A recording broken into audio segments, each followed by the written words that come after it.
Bonjour à tous et bienvenue à cet agro-webinaire du mardi. C'est le dernier sous format webinaire et le dernier de la thématique bioéconomie. Et pour terminer ce cycle, on va parler de bioéconomie et de captation du carbone. Pour ce webinaire, c'est Cécile Ernst, ma collègue, qui va animer ce webinaire et donc je vais lui laisser la parole dans quelques secondes. Voilà, Cécile, je vais te laisser la main pour que tu puisses démarrer ce webinaire. Oui, bonjour à tous. Donc nous avons trois intervenants aujourd'hui. Laure Bagnères d'INRAE sur un laboratoire, dans un laboratoire qui traite des questions de applied economics, économie appliquée, on peut traduire ça comme cela, elle est agroéconomiste. Nous avons ensuite Christine Deleuze, qui est directrice projet stratégie carbone à l'ONF, et Benoît Gabriel, qui est professeur à AgroParisTech et plus spécialisé sur les technologies de captation du carbone. Donc, je vais passer la parole à nos intervenants. Rapidement, leur intervention permet de traiter d'un certain nombre de sujets, de la question de la captation du carbone par les sols, par les forêts et les enjeux que ça représente, jusque effectivement aux technologies et à l'impact que peuvent avoir ces sujets en formation. Je laisse donc la parole à Laure. Bonjour à tous, donc je partage mon écran et si ça veut bien, allez, c'est bon? Oui. Ah, C'est et bon, tout va bien. super. Donc voilà, bonjour à tous. Donc je suis agroéconomiste, laboratoire de Paris-Saclay Applied Economics. Avant ça s'appelait économie publique, donc à Saclay. Et je vais vous parler plutôt des aspects stockage de carbone en agriculture, en essayant de faire le lien avec les aspects forestiers et bioéconomie dont Christine et Benoît pourront parler juste après. Alors, donc pour commencer, donc suite aux accords de Paris et pour maintenir la hausse des températures à maximum de degrés, si possible 1,5 degré, l'Union européenne et donc tous ses États membres se sont engagés à la neutralité carbone à horizon 2050. Et donc la neutralité carbone, qu'est-ce que ça veut dire? C'est zéro émission nette. Donc d'abord, comme on peut le voir sur le schéma, alors je ne vois pas ma souris, mais tant pis, c'est pas grave. Donc il faut commencer par réduire très fortement nos émissions. Et donc pour la France, on doit, par rapport à 1990, réduire nos émissions, enfin diviser par 6. Et donc à horizon 2050, on arrivera à environ 80 millions de tonnes de CO2 équivalent d'émissions résiduelles. Et ces émissions, il faut pouvoir les compenser par des puits de carbone, et donc dans les sols, la biomasse ou d'autres solutions. Et donc on va devoir augmenter nos puits de carbone par 2 pour avoir justement zéro émission nette. Alors, l'agriculture, qu'est-ce qu'elle peut faire là-dedans? Comment peut-elle contribuer? Déjà, elle peut réduire ses propres émissions de gaz à effet de serre. Donc, c'est majoritairement du méthane issu des élevages, de la gestion des effluents, et puis du protoxyde d'azote issu en lien avec la fertilisation et aussi la gestion des effluents. Donc, l'agriculture, on lui a demandé de réduire ses émissions par 2 à horizon 2050. Ensuite, elle peut contribuer à la production de bioénergie, par exemple, donc de sources de carburant, d'énergie renouvelable qui viendraient se substituer à des énergies fossiles. Donc ça, c'est en lien avec la bioéconomie. Et aussi la production de biomatériaux, là encore, pour réduire notre empreinte carbone. Donc voilà, ça c'est un lien avec la bioéconomie. Et puis évidemment, et c'est pour ça qu'on est là aujourd'hui, elle peut agir comme puits de carbone, à la fois dans le sol et dans la biomasse. Et donc, l'objectif assigné à l'agriculture, c'est d'augmenter son puits de carbone, de le pousser de 10 millions de tonnes de CO2 équivalent par an. Et alors, donc, Christine pourra en parler après, mais la forêt, a priori, on attend d'elle plutôt d'augmenter son puits de carbone de l'ordre de 61 millions de tonnes de CO2 équivalent par an, ce qui est vraiment beaucoup plus. Donc sachant ça, en fait, bien les ministères de l'Agriculture et l'ADEME ont demandé à l'INRA de déterminer en fait quelle pouvait être la contribution du secteur agricole au puits de carbone. Donc avec comment on peut faire, enfin combien, comment on peut faire avec quelle pratique, et puis aussi à quel coût, sans oublier bien sûr de faire un bilan geste complet, parce que si une pratique augmente les émissions et en fait annule complètement le puits de carbone, en fait ça sert à rien de la promouvoir. Donc voilà, c'est ce qu'on a fait. Donc je vais aller très vite sur les résultats de l'étude et je vais vraiment essayer de faire le lien avec les aspects forêt et bioéconomie. Donc, alors, si ça veut bien. Non, ça ne veut pas passer. Ah. Philippe ou Cécile, je Ouais, tu cliques clique avec ta souris sur ta. Ah! Purée. OK, d'accord. OK. Ah oui, alors pour aller en arrière, je sais pas comment je vais faire, je suis sur un portable sans souris, mais bon, c'est pas grave. Ah, Donc, donc on a étudié, 8 pratiques sur, leur potentiel de stockage, additionnel de carbone, a priori, hein, donc, d'abord on les a sélectionnés. Donc et en fait, quel est le principe derrière le stockage de carbone dans le sol? Principalement, enfin, ça va être, on augmente la production de biomasse, sur les parcelles et ou donc le retour de la matière organique au sol. Donc typiquement, si je prends les cultures intermédiaires, qui est la première pratique, on les généralise sur toutes les intercultures, partout où c'est possible et entre 2 cultures, donc on va produire ces cultures, ces couverts intermédiaires et on les laisse au sol, donc ça fait plus de matière organique qui retourne au sol. Et dans le cas de la deuxième pratique là qui est montrée, donc les apports de matières organiques exogènes, bah, on va prendre des matières organiques qui n'auraient pas été épandues sur les terres agricoles autrement. Donc là, on importe des matières organiques exogènes. Et donc c'est le principe de fonctionnement en fait de toutes les autres pratiques, soit mettre plus de prairies temporaires dans les séquences de grandes cultures, développer l'agroforesterie et les haies partout, intensifier les prairies, permanentes qui sont extensives. Donc en fait, on les fertilise un peu plus, ça produit plus d'herbes, donc il y a plus de biomasse et de matière organique qui retournent au sol et on stocke plus de carbone. Ou alors, pareil, favoriser, le pâturage, parce que, bah, les vaches, en fait, du coup, elles en laissent plus sur place, plutôt que de faucher des prairies ou, mettre de l'herbe entre les rangs des vignes pour ne pas laisser les sols nus. Donc voilà, on a étudié ces pratiques. Je vais présenter de manière vraiment, très rapide et vous saurez tout si vous voulez, je donne les liens vers tous les détails des résultats de l'étude. Mais en fait, ces pratiques, ce qu'on a fait, c'est on a commencé par déterminer sur, quelle surface on pouvait les mettre en œuvre techniquement en France? Donc il y a des pratiques qui peuvent être, par exemple, les cultures intermédiaires, c'est 16 millions d'hectares potentiellement agricoles, agroforesterie, 5 millions, ouais, 8 millions, enfin voilà, c'est variable. Donc sur quelle surface on peut faire? Ensuite, le potentiel de stockage additionnel de carbone par hectare. Le bilan GES, complet de la pratique et par exemple, bah, là en rouge, vous avez l'intensification des prairies permanentes. Comme on fertilise plus, bah, les engrais émettent plus et en fait, les émissions des engrais viennent annuler le stockage de carbone. Donc finalement, cette pratique n'était pas intéressante, d'où l'intérêt de faire un bilan GES net. On a aussi quantifié les coûts pour les agriculteurs par hectare, parce que ça, c'est important pour eux. Et ensuite, là, ce qui va être plus important à regarder, c'est, pour pouvoir comparer les différentes pratiques entre elles, parce qu'il y en a qui vont, permettre de stocker ou de réduire plus les émissions par hectare, mais en fait, qui auront un coût très élevé, bah, on ramène tout à des euros par tonne de CO2 stockée ou non émise. Donc ça, c'est le coût d'atténuation, le coût d'abattement et ça va nous permettre de comparer toutes nos pratiques entre elles. Bon, et donc là, je rentre pas dans le détail, mais grosso modo, ça coûte quand même, cher aux agriculteurs, enfin, ça a un coût pour les agriculteurs d'augmenter le stockage de carbone, les puits de carbone dans les sols et la biomasse et c'est très variable entre les régions et entre les pratiques. Donc voilà, là c'est, donc j'arrive directement au résultat. Alors, je vais vous expliquer un peu le graphe. Donc souvent nous on présente les résultats sous forme de ce qu'on appelle une courbe de coût marginal d'abattement. Mais voilà, concrètement, sur l'axe des Y, donc vous avez, les cibles de réduction des émissions nettes en millions de tonnes de CO2 équivalent par an. Et sur l'axe des X, donc en abscisse, vous avez le coût de la dernière tonne de CO2 non émise ou évitée ou stockée. Et donc je vais prendre un exemple là, pour la ligne en pointillé noir, en fait.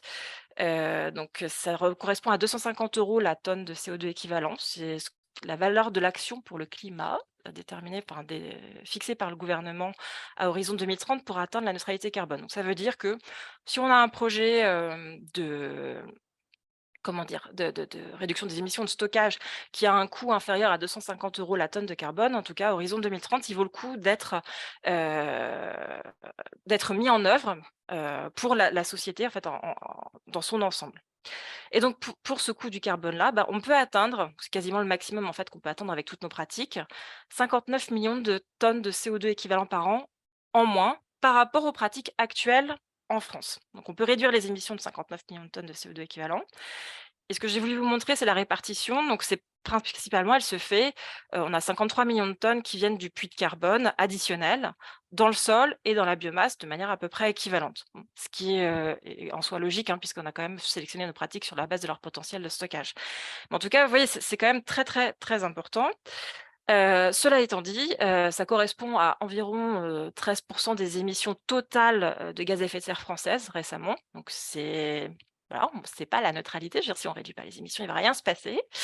Et puis c'est même pas la neutralité pour le secteur agricole parce que c'est ça permet enfin, ça compenserait 76% des émissions agricoles. Et autre chose intéressante, en tout cas, pour atteindre de tels montants de stockage de carbone, en plus, eh ben, il faut mettre en œuvre partout où c'est possible l'agroforesterie, les haies, les cultures intermédiaires et l'extension des prairies temporaires dans les grandes cultures. Donc, quand je dis partout, c'est partout, y compris dans les zones céréalières très productives. Voilà, donc je vais vraiment résumer de manière très courte l'étude, quoi. Mais on a un potentiel de stockage, donc de puits de carbone dans le sol et la biomasse qui est pas négligeable. Mais encore une fois, c'est pas ça qui va compenser toutes nos émissions. Donc c'est vraiment important de réduire toutes les émissions de tous les secteurs. Ce puits de carbone, il est situé quasiment, enfin à 100% dans les systèmes de grande culture. Et ça, c'est parce qu'en fait, on part de quelque chose des stocks de carbone très bas et d'une situation où on déstocke. Donc, c'est bien d'augmenter les stocks de carbone, voilà, dans les systèmes de grande culture, il faut le faire. Par contre, faut pas, faut bien maintenir tous les stocks existants. Et les stocks existants, ils se trouvent dans les prairies permanentes et dans les forêts. Donc, tout à l'heure, je vous avais dit, on a fixé à l'agriculture un objectif puits de carbone, d'augmenter son puits de carbone de 10 millions de tonnes de CO2 par an. Là, ce qu'on trouve, c'est à peu près pour 3 à 5 fois plus élevé que l'objectif de la stratégie nationale bas carbone, puisqu'on est de l'ordre de 50 millions de tonnes de CO2 équivalent, si on pouvait comment dire, financer la tonne de carbone à 250 €. Donc, c'est une bonne nouvelle, parce qu'il y a quand même une pression assez forte sur la forêt. Notamment, puis enfin, la sécheresse, maladie ou incendie, ça aide pas non plus. Donc ça, c'est plutôt une bonne nouvelle. Et pour ouvrir en fait un peu plus sur la bioéconomie, bah, par exemple, je vous ai parlé des cultures intermédiaires. Donc il y a une pratique à mettre en œuvre partout. Donc on met des couverts entre deux cultures et nous, dans notre pratique, elle consiste à les laisser au sol et c'est ce qui va permettre de stocker du carbone dans le sol. Mais une alternative, c'est les cultures intermédiaires à valorisation énergétique où on fait ces cultures ou des cultures intermédiaires un peu d'un autre type qu'on va peut-être éventuellement fertiliser ou peut-être un peu irriguer pour les pousser un peu plus pour que ça produise plus. On récolte la biomasse et typiquement, on peut la mettre dans un méthaniseur. Ça produit du biogaz qui vient compenser comment dire, des énergies fossiles et le reste, enfin, ce qui reste de la méthanisation, le digestat, on peut le remettre au sol pour fertiliser. Mais du coup, là, il y a une question qui se pose, c'est: «Ah oui, mais alors pour le climat, qu'est-ce qu'il vaut mieux faire? Laisser la biomasse au sol ou la méthaniser et ensuite ramener le digestat?» Donc la question, elle se pose aussi pour les autres résidus de culture, pour la paille et c'est pas forcément pour la méthanisation, ça pourrait être pour d'autres usages en bioéconomie. Donc, il y a des questions d'arbitrage et en fait de compétition entre les différents usages pour la biomasse agricole, et ça va être le cas pour la biomasse forestière certainement. Et donc, d'un point de vue climat, bah, voilà, ça c'est quelque chose qui se pose, qui est étudié dans le cadre de projets de recherche, d'ailleurs actuellement. Donc voilà, il y a toujours des questions qui se posent, tout comme si on décide de pousser tout ce qui est bioéconomie ou bioénergie, ben, bon, il peut y avoir, comment dire, compétition à la fois aussi pour, on peut changer les systèmes de culture et ça peut prendre sur l'alimentaire, ou en fait on peut changer, l'agriculteur peut changer ses cultures de manière à pouvoir optimiser son méthaniseur. Bon. Alors attention, je suis pas en train de stigmatiser, enfin j'ai pris un exemple et donc je dis qu'il y a plein de questions qui se posent et qu'il faut les traiter, enfin et essayer d'y répondre et que c'est en cours. Donc j'ai terminé. Donc je vous remercie. Si vous voulez plus d'informations pour l'étude, je laisse les slides, donc vous aurez toutes les informations. Et je vous ai mis aussi des liens sur la stratégie nationale bas carbone, les métaprogrammes de l'INRA sur changement climatique et bioéconomie, et aussi sur tout un tas de projets, de programmes de recherche sur ces sujets. Je vous remercie. Merci Je suis Laure. peut-être allée très vite. Non, pas du tout. Vous avez tenu exactement 11 minutes, c'est parfait. Trop. Merci pour pour ce respect vraiment très strict de l'horaire imparti. Christine Deleuze, à vous.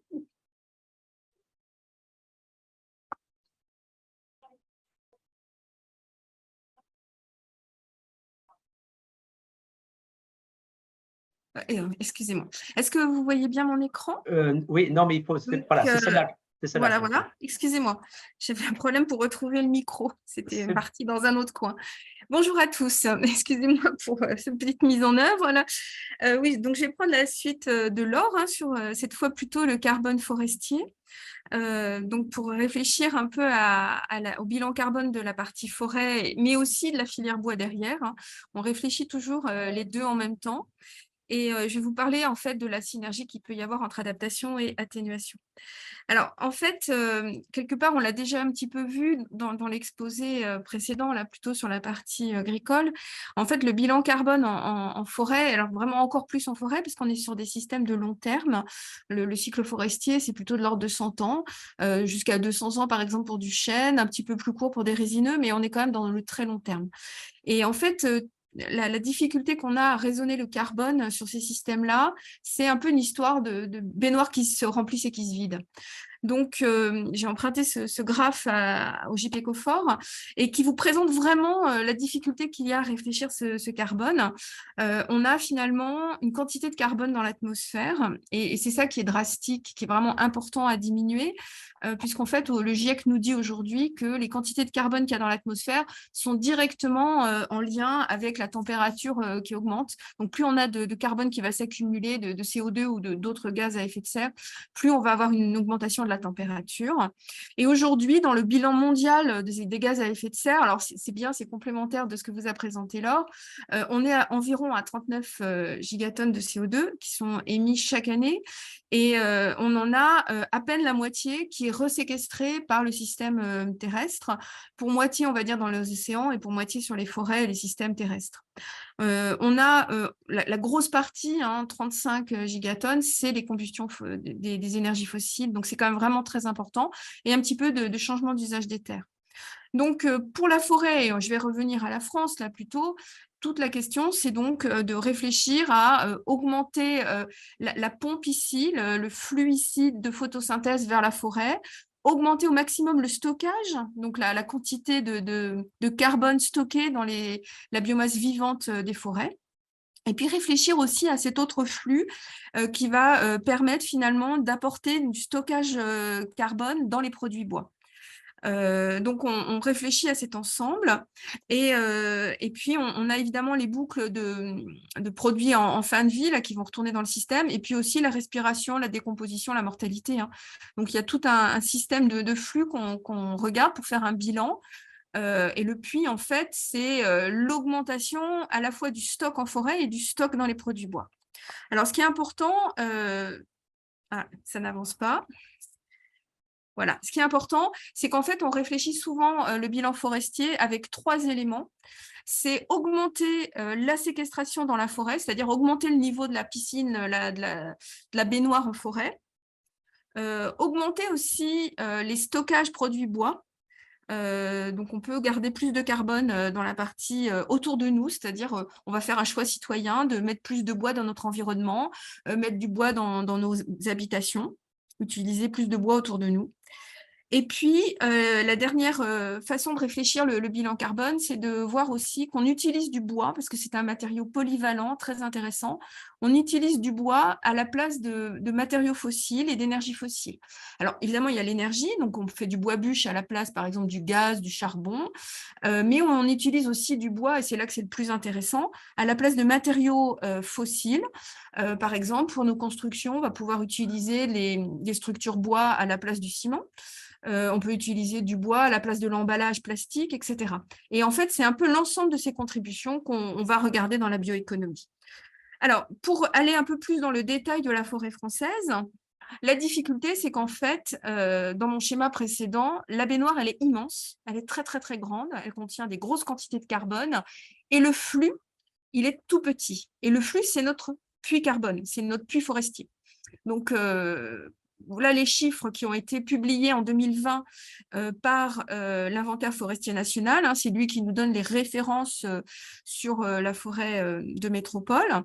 Et en fait, on regarde les stocks souvent en millions de tonnes de carbone et on regarde les flux en millions de tonnes de CO2. Donc, il faut faire un passage entre les deux.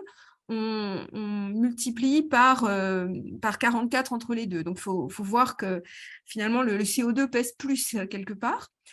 Et malgré tout, quand on regarde les stocks, en fait, c'est les chiffres en gras dans les hauts de mes illustrations, on est à environ 2,8 milliards de tonnes de carbone en métropole. On en a à peu près autant en forêt de Guyane, hein. Donc, on a un stock colossal de carbone en forêt. On a ce stock qui est, on va dire, quasiment pour moitié dans la biomasse vivante et pour moitié dans le sol.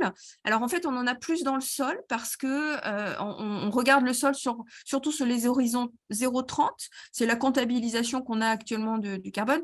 En fait, si on regarde plus profond, on peut avoir plus de carbone encore. Et puis, on comptabilise le carbone, évidemment, dans le bois mort au sol. Et puis, on comptabilise le bois, le carbone dans l'ensemble de notre environnement. Alors, on a un stockage de produits parce qu'on utilise du bois dans nos constructions. Et puis, on a les chiffres en bleu qui sont ce qu'on appelle la substitution, donc les économies de carbone qu'on fait. Alors, c'est assez théorique comme approche, les économies de carbone qu'on fait en utilisant du bois. Alors, ce qui est important à savoir, c'est qu'au moment de la publication de ces chiffres, ils étaient en sortie à peu près en 2018, et c'était l'ensemble de ces éléments, c'était environ 20% des émissions de gaz à effet de serre. Donc, c'était assez énorme, le poids de la filière forêt-bois là-dedans, avec à peu près 2/3 dans la partie stockage en forêt, augmentation du stockage, puisqu'on parle de flux, et puis 1/3 dans la partie flux dans les produits bois. Il faut savoir qu'aujourd'hui, on est bien en deçà de ces chiffres. Alors, les chiffres que je vous donne là, c'est des chiffres publiés par le CITPA, qui est l'organisme de référence qui publie l'évolution du puits, enfin l'évolution des bilans des gaz à effet de serre, d'ailleurs pour l'ensemble des domaines de la France. Et pour le puits forestier, il s'appuie sur les chiffres de l'IGN. Et ça, c'est les chiffres qu'ils avaient publiés en début d'année pour nous montrer un peu l'évolution de leur publication au cours du temps. Donc, il y a une référence en 1990. Et alors, ce qui est important à voir, c'est qu'il y a une méthodologie qui évolue. Le CITPA, en permanence, améliore ses méthodes de calcul. C'est des méthodes qui sont au niveau international, qui sont données au niveau international. Donc, c'est une mise à niveau international. Et puis, en même temps, on a les flux, enfin les variations d'une année sur l'autre par rapport à ces évolutions de méthode. Et puis, on a les évolutions du puits lui-même au cours du temps. Et on voit bien qu'au cours du temps, ce n'est pas si stable que ça. C'est-à-dire qu'on est dans la partie verte du graphe précédent de l'or, dans la partie négative, on est en négatif ici. Et on voit qu'on a été, dans les années 90, plutôt à 20 millions de tonnes de CO2 pour l'ensemble du secteur des terres. Et puis là, on a eu une baisse très très forte au moment de la tempête de 1999. Je ne sais pas si vous vous en souvenez, mais il y a eu des grandes surfaces forestières qui ont été perdues. Et puis là, on avait une période faste où on était presque à moins 50 millions. Et là, au moment de la publication de la stratégie nationale bas carbone en 2018, la référence qui avait été prise, c'était les chiffres 2018. Donc, on voit qu'on était plutôt optimiste. Effectivement, il y avait à peu près 61 pour la forêt et c'était plus 35 par rapport aux ambitions précédentes. C'était assez énorme. Et on se rend compte que dans les publications plus récentes du CITPA, on est en fait en baisse de ce puits. Donc, c'est ce qu'on a entendu beaucoup dans les médias ces derniers temps.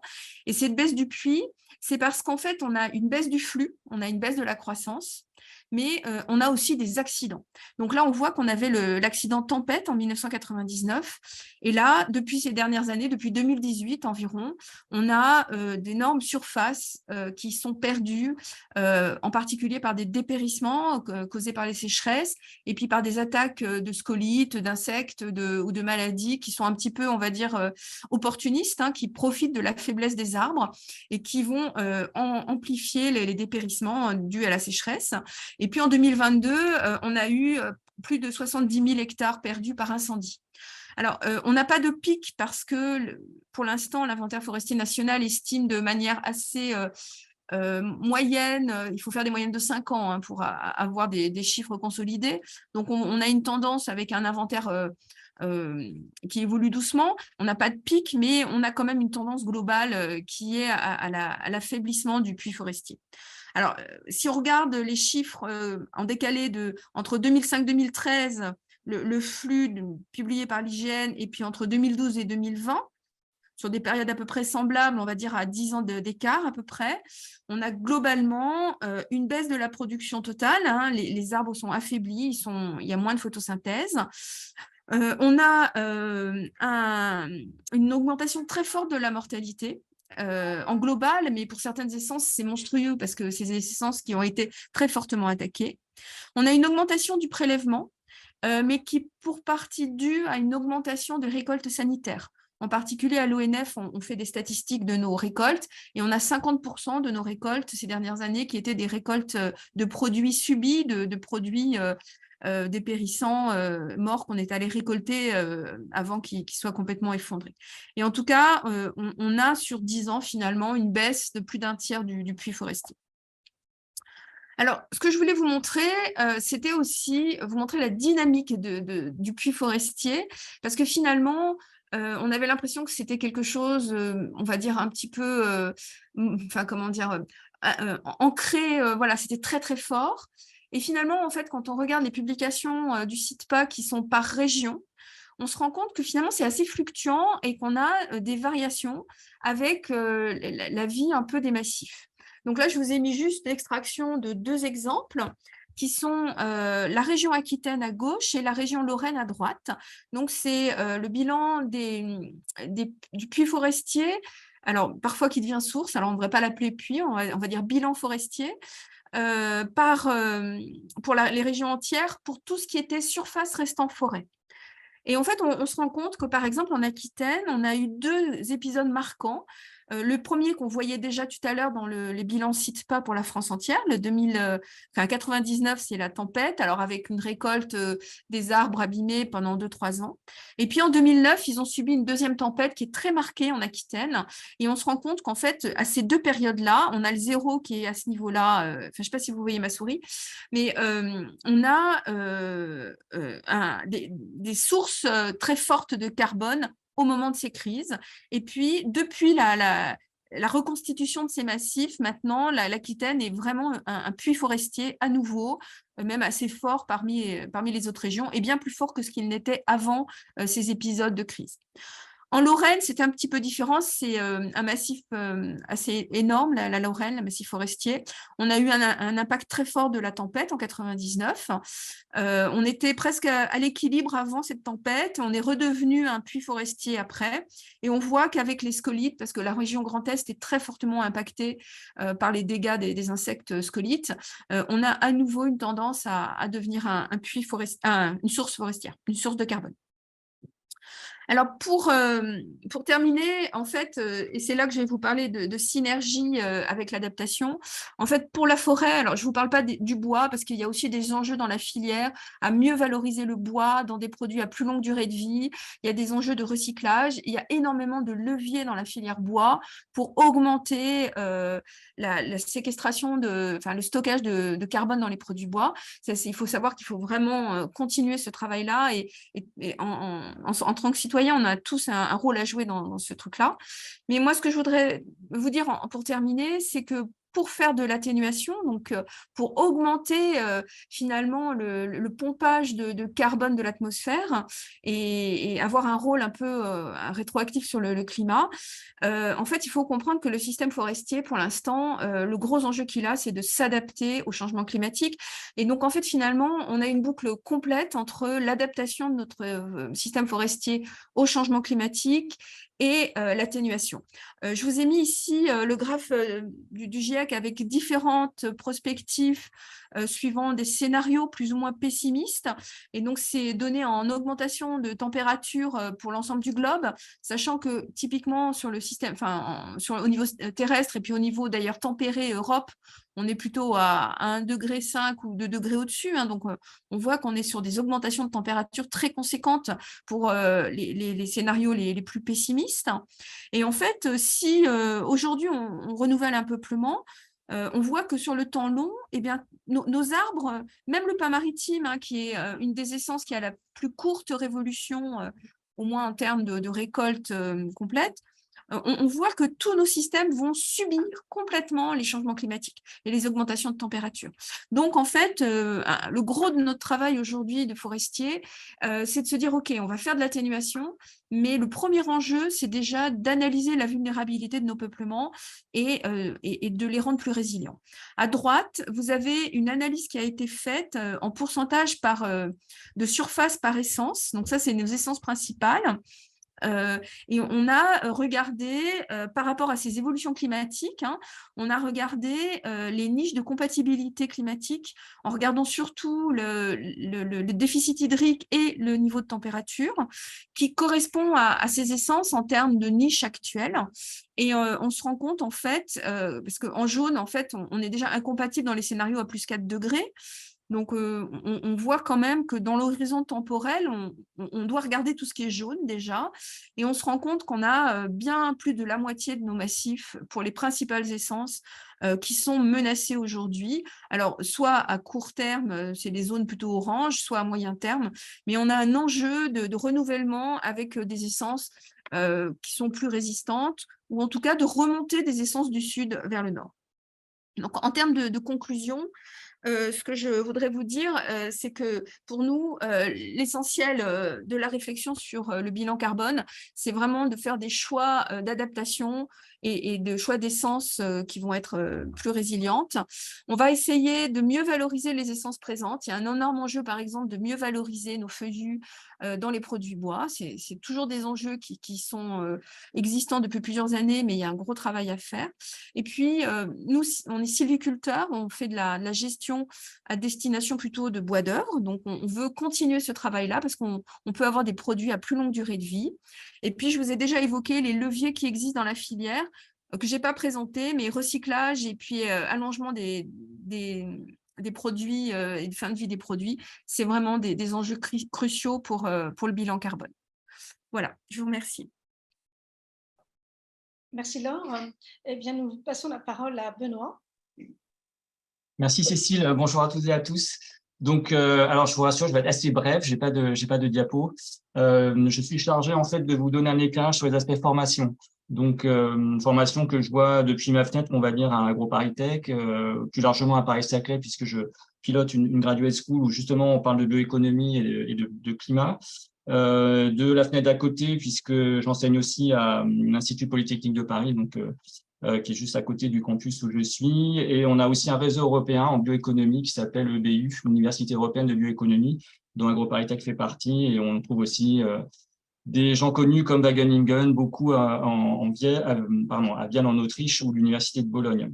Alors, juste pour 2 mots sur ma fenêtre plus personnelle, effectivement, j'enseigne la bioéconomie, bioénergie, la comptabilité environnementale, enfin au sens plutôt l'analyse en cycle de vie. Et j'ai un passif assez important sur les biocarburants. Donc voilà, je pourrais éventuellement répondre aussi à ces questions d'un point de vue plus recherche, mais là, de nouveau, je vais me focaliser sur la formation. En fait, sur la bioéconomie en général, on constate que finalement, il y a assez peu de formations qui ont cet intitulé dans leur titre, peut-être parce que bioéconomie, c'est quelque chose d'assez récent.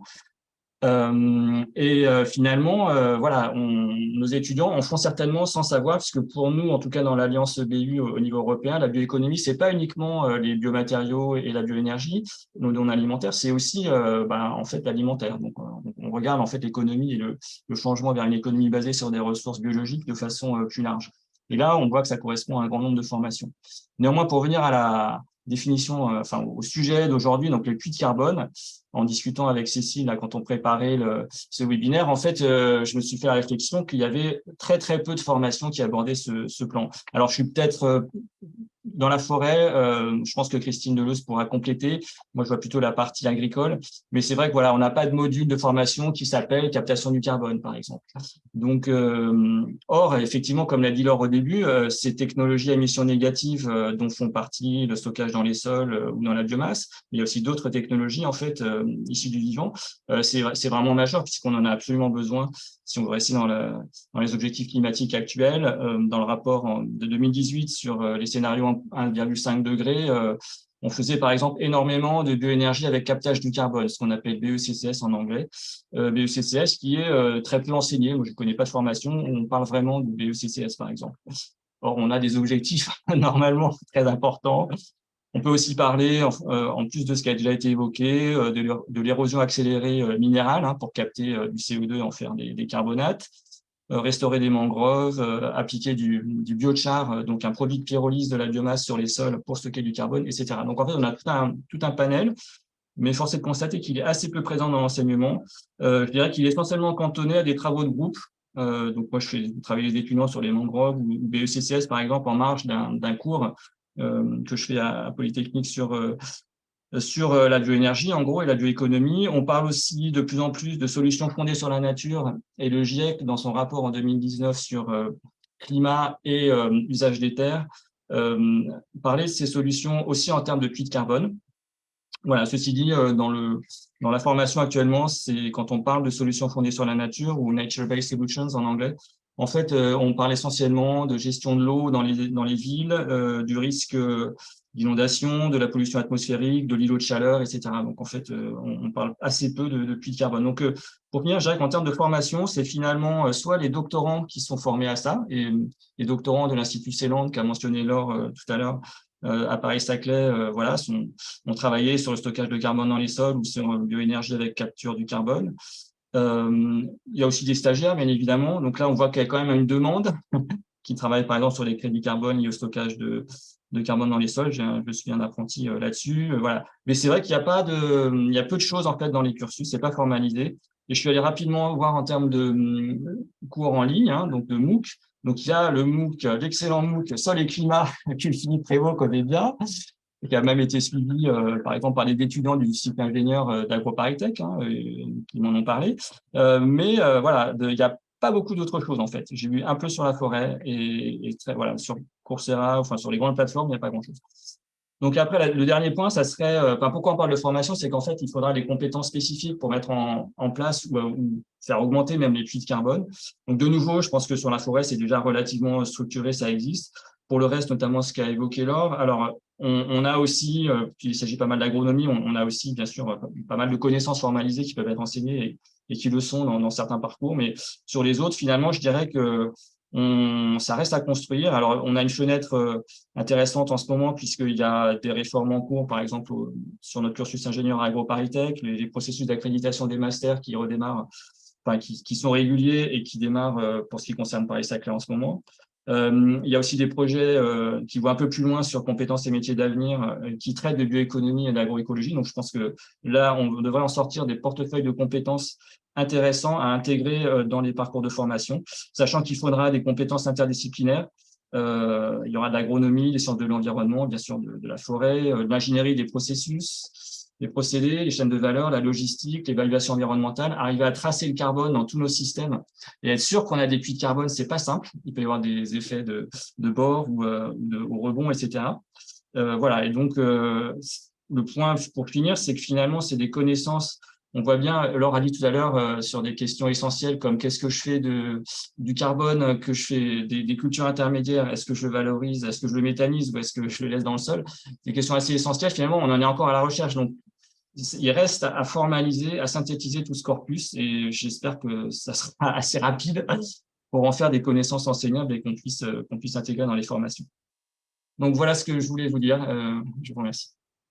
Merci beaucoup, Benoît. C'était très riche, très intéressant de faire le point sur ce sujet formation. On va donc passer aux questions. Donc, une première question pour Laure.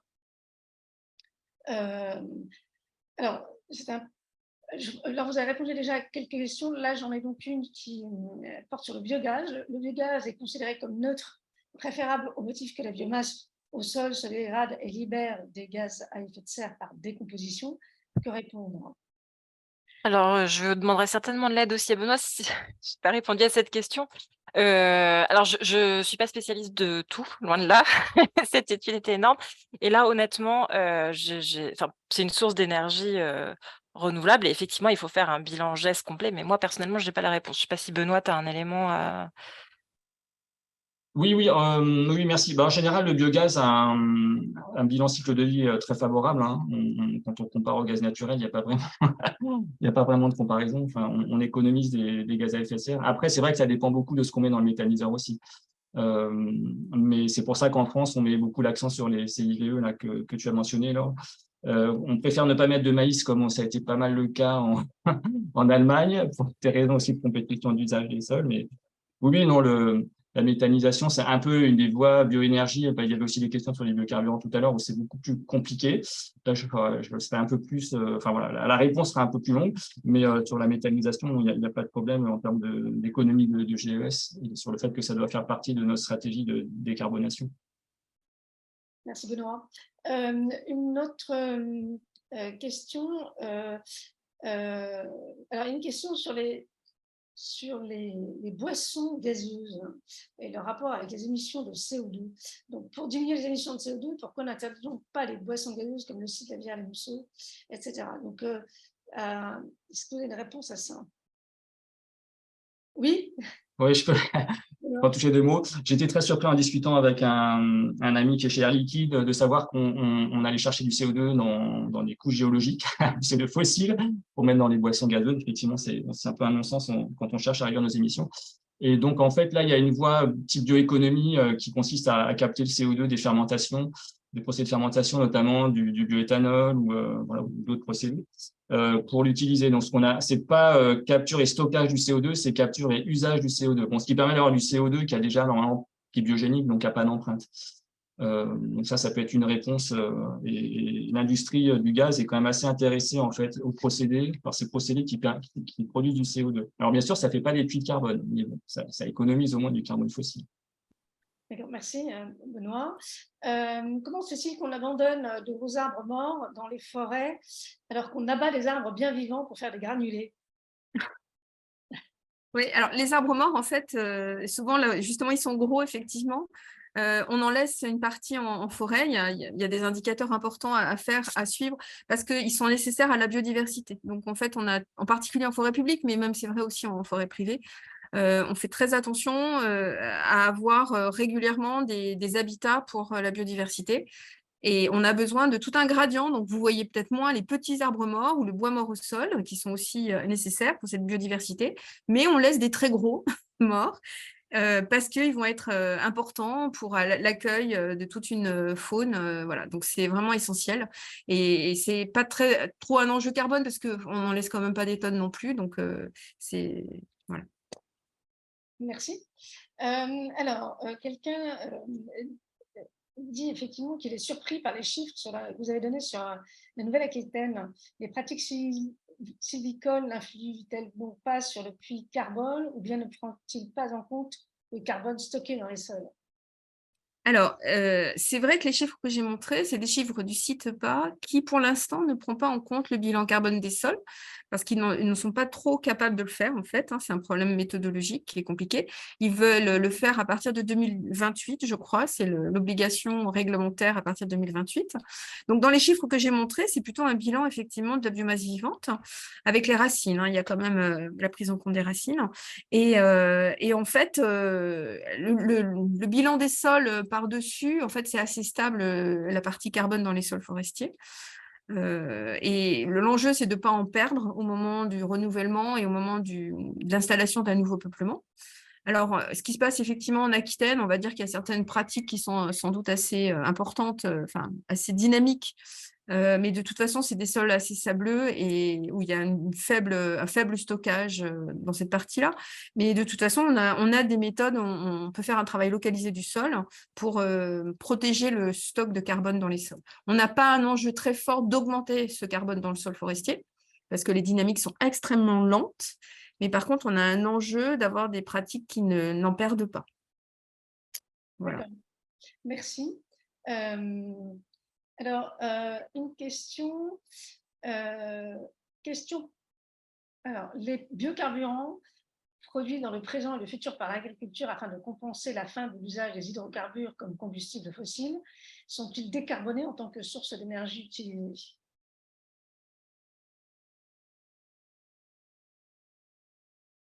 Oui, Je peux peut-être me lancer. Je disais que c'était une question compliquée, mais bon, on ne va pas l'esquiver. Après, oui, vous n'êtes pas sans savoir que c'est des biocarburants. En tout cas, comme actuel, dit première génération, on posait pas mal de questions sur leur bilan GES. Donc, effectivement, ils sont pas décarbonés, d'une part. Mais d'autre part, quand on les fait à partir de cultures qui sont aussi alimentaires, après, il y a mais on leur pourra compléter, il y a des effets sur l'usage des terres, notamment indirects, qui pourraient, qui font qu'on a un bilan qui est éventuellement même pas intéressant, quoi. Donc, on avait fait une méta-analyse il y a quelques années, on montrait qu'avec les premières générations, on avait moins d'une chance sur deux d'économiser 50% de CO2 quand on substituait du fossile par du biocarburant pour les premières générations. Alors, après, la réponse sur laquelle on s'est quand même beaucoup concentré, notamment côté recherche publique, c'était les biocarburants deuxième génération, qui sont faits à partir de biomasse beaucoup plus génériques, qui a priori ont des meilleurs bilans CO2, donc ont beaucoup plus de chances d'économiser au moins 50% de CO2 par rapport aux fossiles. Néanmoins, en fait, depuis 10 ans, on dit que ça va être sur le marché l'année prochaine, et puis pour l'instant, on n'en a pas, ou très très peu. Donc là, je pense qu'il y a plus une question de soutien. Enfin, c'est difficile à dire, mais en tout cas, les industriels n'osent pas se lancer, quoi. Donc, merci. Pourtant, la technologie existe. Merci. Il y a des hectares d'épicéas scolytés, donc morts, qui restent debout. Est-ce utile pour la biodiversité? Alors, non, des hectares, surtout en fait d'épicéas. Non, je pense que c'est parce que c'est des propriétés privées où les gens ne suivent pas trop ce qui se passe. Enfin, voilà, je pense que c'est plutôt de la non-gestion là-dessus. Il n'y a pas de... Merci. Les paysans et paysannes, donc ça, je pense que c'est plutôt une question pour Laure. Les paysans et paysannes sont assez effarés de voir le développement de méthaniseurs avec une ingénierie lourde, d'infrastructures, des fuites de méthane et le transport du gaz produit vers les sites de consommation, notamment les centres urbains. Quelles analyses ACV disponibles pour intégrer toutes les données carbone dans ce cas-là? Alors, je ne suis pas spécialiste du sujet, comme j'ai déjà mis dans une autre question. Typiquement, il y a un projet en cours financé par l'ADEME Biociges qui compare différents scénarios de méthanisation. Il y a des unités de recherche qui travaillent dessus. Peut-être que Benoît, toi, tu connais quelqu'un où tu as un élément de réponse. Oui, alors je pense qu'il y a un élément important, c'est l'histoire de qu'est-ce qu'on fait du biogaz. Et là, visiblement, il est injecté sur le réseau. Alors, on a un projet avec le GRDF à Grignon là-dessus. Donc, le méthaniseur devrait être accordé au réseau d'ici quelques mois. C'est un peu nouveau, puisque en général, on faisait plutôt de l'électricité sur place, ce qui est moins intéressant pour décarboner notre consommation de gaz. Après, oui, les questions d'infrastructure, là, je ne saurais pas trop répondre. Sur la partie ACV, je pense que l'étude la plus récente, c'est celle qui a été faite par INRAE Transfer il y a 1 an à peu près. Donc, j'ai pas tout à fait je pourrais retrouver la référence si ça vous intéresse, mais en tout cas, il y a une étude qui regarde aussi les conséquences pour l'élevage, etc., en fonction de ce qu'on met dans le méthaniseur, qui montre des bilans très intéressants, hein. Voilà. On n'économise pas 100% par rapport au gaz naturel, mais en tout cas, on économise une grande partie. Non, merci. Alors, je regarde, pardon. Une autre question. Pardon. Alors, je vais aller sur les réponses auxquelles vous avez répondu, Laure, parce que peut-être que tout le monde ne les a pas vues. Je pense qu'il y a peut-être 2 ou 3 points sur lesquels on peut revenir. Je revérifie juste si j'ai pas entre-temps d'autres questions qui sont arrivées. Il y a peut-être une question intéressante sur les coupes rases en forêt, entraînent-elles des déstockages de carbone du sol en attendant? Oui, pas mal. Ok, je fais l'intermède.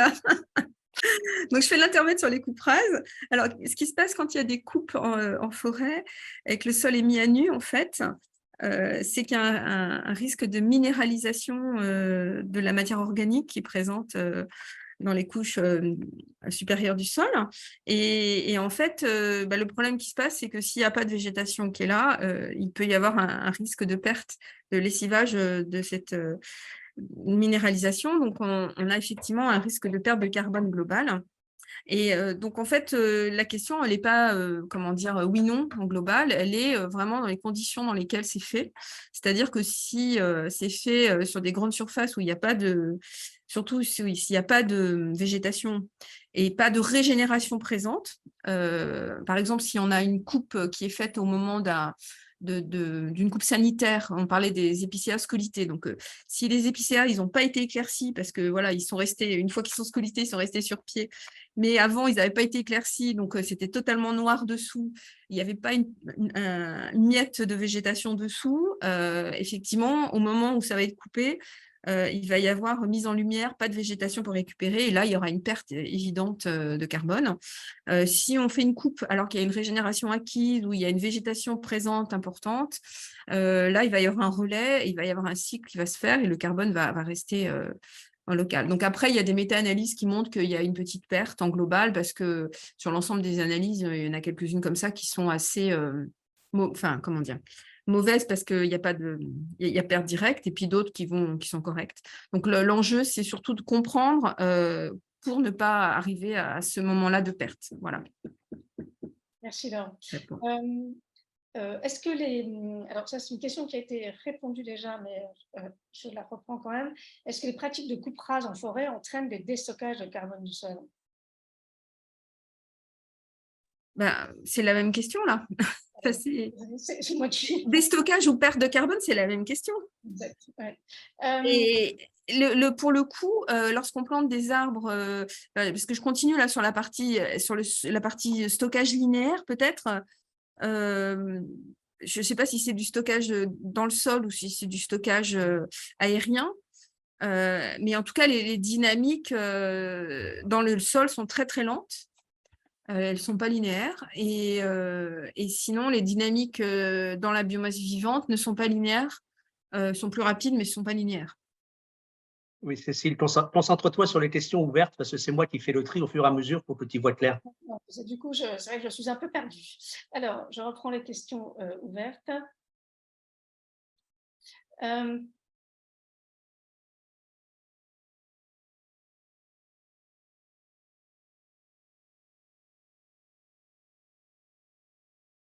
Cécile?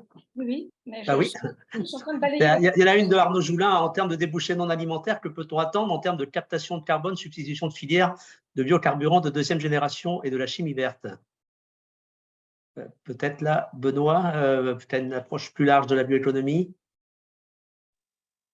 Donc là, ouais, c'est aller vite. Il faut que je vous quitte dans quelques minutes, mais donc c'est que, en gros, que peut-on attendre des biocarburants de deuxième génération, c'est ça? Oui. Ouais. Ok. Après, on en attend énormément. Hein. Je pense que la Commission européenne a beaucoup mis l'accent là-dessus dans ses plans successifs sur énergie-climat. Donc, les études de potentiel. Alors, je saurais pas vous dire, mais enfin voilà, c'est sûr qu'on ne pourra pas faire 100% de biocarburant en France. Et puis en ce moment, tout le monde, en fait, la question est compliquée parce que tout le monde se projette dans l'électrification du parc. Et en fait, malheureusement, ça n'interviendra pas avant 10 ou 15 ans. Donc, les biocarburants, à mon avis, restent d'actualité pour au moins cette période intermédiaire. L'aviation y pense beaucoup. Et on a des chiffres de potentiel assez forts, mais c'est vrai qu'il faut, enfin, pour l'instant, on produit très très peu de biomasse pour les biocarburants. Donc, c'est très compliqué de répondre. A priori, le potentiel est important. Ouais. Moi, je veux bien compléter. Le potentiel de demande est énorme. Ouais. Parce qu'il y a un énorme besoin de remplacement des carburants fossiles. Les carburants liquides, il n'y a pas grand-chose pour remplacer. Mais par contre, le potentiel en termes de biomasse disponible pour le faire, alors moi je parle côté forêt, en fait, globalement, on ne va pas pouvoir tout faire avec la biomasse, quoi. Donc, il va y avoir un moment des arbitrages. Voilà. Merci. Tout à fait. Question. Avons-nous une modélisation en construction, choix des espèces, pour aider au reboisement en fonction des régions et des sols en lien avec le changement climatique? Donc ça reboucle bien avec le séminaire qu'on a fait précédemment sur les matériaux issus de la biomasse agricole forestière. Alors, sur la partie choix des essences, en fait, j'invite les gens qui sont intéressés par ce sujet à aller sur le site du RMT à Force, qui est un réseau mixte technologique partagé avec la forêt privée et la forêt publique sur tout ce qui est transfert d'outils pour le changement climatique pour les gestionnaires. Et dans ce truc-là, il y a un outil qui s'appelle Climessence et puis il y a un autre outil qui s'appelle BioClimSol. Donc, il y a deux outils qui sont complémentaires, on va dire, et qui sont des outils qui permettent de projeter sur une zone donnée. On prend une petite sylvo-éco-région, une petite région IFN, et on projette dans un climat futur en prenant un scénario optimiste, un scénario pessimiste du GIEC, pour voir un petit peu la compatibilité climatique dont je parlais tout à l'heure. Et cet outil-là, il faut s'inscrire pour pouvoir y avoir accès. Et puis, pour avoir un accès expert, il faut faire une formation, mais on a un accès simple assez facilement. Et donc, il permet déjà de choisir des essences pour une région donnée. Après, il y a des approches qui sont plus au niveau des professionnels pour avoir un lien plus étroit avec les sols, pour faire un bilan peut-être un peu plus complet de la station. Et puis, de toute façon, on est juste dans une évaluation des possibles. Et on a des réponses qui ne sont pas oui-non, on a des réponses qui disent, comme je vous l'ai montré tout à l'heure, des probabilités. Et on se dit qu'il faut multiplier les différents tests pour ne pas avoir une seule solution et avoir, en condition d'incertitude, diversifier nos solutions. Merci, Laure. Que pensez-vous de certains agriculteurs qui font 2 récoltes par an qui n'arrivent pas à maturité, seigle et maïs, pour fabriquer du méthane et donc abandonner les cultures traditionnelles? Donc, Laure, je pense que c'est peut-être plutôt pour vous. J'allais dire, j'ai pas, voilà, c'est pas mon sujet, j'ai pas d'avis sur la question. En tout cas, j'en donnerai pas avant d'avoir fait une étude ou regarder des chiffres. Merci. Comment concilier exploitation de la biomasse énergie et l'impact potentiel de ces nouvelles filières sur la biodiversité? Alors, bon, déjà, enfin, bioénergie, biomasse énergie, en fait, enfin, nous, en tout cas, en forêt publique, on récolte de la biomasse énergie à 2 périodes. En fait, on récolte au moment des très jeunes peuplements pour remplacer finalement des interventions sylvicoles, et on récolte les houppiers des grumes en fin de récolte quand on a fini la révolution. Et c'est vraiment 2 périodes où on récolte. Et par contre, on a vraiment un gros travail qui est réalisé sur la maîtrise de l'impact, on va dire plutôt pour les sols. Alors, c'est aussi la biodiversité, mais c'est majoritairement d'abord pour les sols, pour éviter du tassement. Et puis après, effectivement aussi pour la biodiversité, mais on va dire quand même l'enjeu majeur, c'est le tassement des sols. Et puis, on a aussi un enjeu d'exportation de matières organiques qu'on veut limiter. Et donc, on a dans nos cahiers des charges de réglementation d'exploitation forestière introduit les 2 guides qui font référence, le guide sur les tassements qui a été réalisé maintenant il y a une quinzaine d'années, et puis un guide sur l'exportation qui a été réalisé avec l'ADEME un peu plus récemment. Et on fait référence à ces 2 guides pour faire attention aux récoltes sur nos sols forestiers. D'accord, merci. Peut-être une dernière question de Sophie là, pour Laure, pour des raisons économiques. Les agriculteurs sont poussés d'aller vers une agriculture de plus en plus intensive. Donc, voilà, est-ce que par rapport au développement de l'agroforesterie, est-ce qu'il n'y a pas de risque d'annuler des effets bénéfiques? En fait, j'ai pas répondu à la question parce que je l'ai pas vraiment Ouais, comprise. La question, c'est est-ce que l'agroforesterie va vraiment pouvoir se développer dans les grandes cultures compte tenu de la recherche d'intensification pour la souveraineté alimentaire? Alors, typiquement, en fait, alors l'agroforesterie, ça se substitue pas aux grandes cultures, hein, on fait des rangées d'arbres sur les parcelles. Et effectivement, dans des zones céréalières très productives et très rentables, ça coûte très cher parce que la surface où vous avez mis les arbres, la surface au sol où il y a les arbres, vous ne produisez plus. Donc, c'est clair que ce n'est pas l'endroit où ça va être le plus facile et à mettre en œuvre, ou en premier, déjà parce que ça va avoir un coût énorme, quoi. Et bon. Je n'ai pas la réponse après sur ce qui adviendra. Effectivement, je pense que nous sommes sur un sujet en plein développement, que ce soit en termes de recherche, développement. Et donc, c'était aussi l'objectif de cette collection bioéconomie de cette année, c'est de voir un peu le champ des possibles qu'ouvre l'approche de la valorisation de la biomasse, avec toutes les contradictions que nous pouvons voir en termes de développement d'une filière, de concurrence par rapport à une autre, etc., etc. Et donc, ça veut dire qu'il va falloir avoir des approches à la fois territorialisées et puis, là encore, comme vous le disiez au début, rien ne sera mieux que la diminution globale de consommation de biomasse et de consommation d'énergie pour que le carbone dans l'atmosphère diminue. On va arrêter donc c'est le dernier webinaire de cette saison, et donc je vous remercie encore vivement. Benoît était obligé de partir avant, il avait un cours, donc je vous remercie. Et la semaine prochaine, en fait, c'est un webinaire de clôture un peu particulier. En fait, ce sera un webinaire, mais on sera en format réunion où on pourra échanger avec ceux qui le souhaitent pour parler du bilan de cette année et des perspectives de l'année prochaine. Je vous souhaite une belle semaine et à bientôt et encore merci. Au revoir. Au revoir. Au revoir, merci.